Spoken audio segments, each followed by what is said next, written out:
On va corriger ici la partie A seulement, de l'exercice 3 de Centre étranger juin 2018, sujet de S, donc qui permettait de travailler sur la loi uniforme, la loi normale et un intervalle de fluctuation.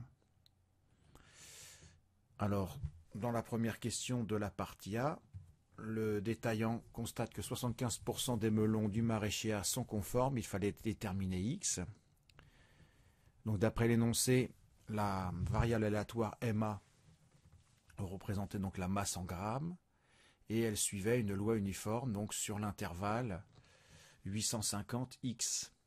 X étant supérieur à 1200. Alors il faut se rappeler que la densité d'une loi uniforme sur l'intervalle AB est la fonction définie sur l'intervalle AB par f de x égale 1 sur b moins a.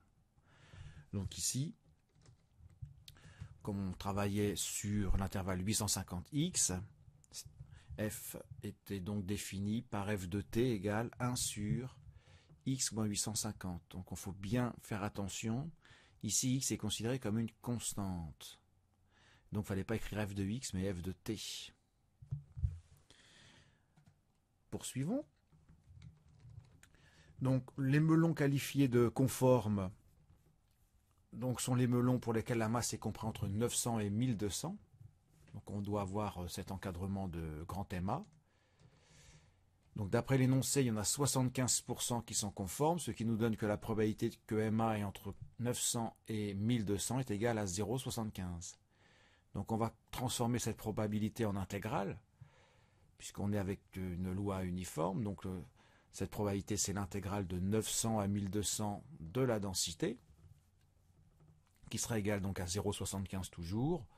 Une primitive donc de cette fonction constante, 1 sur x moins 850, doit être considérée comme une fonction constante. X ne dépend pas de t.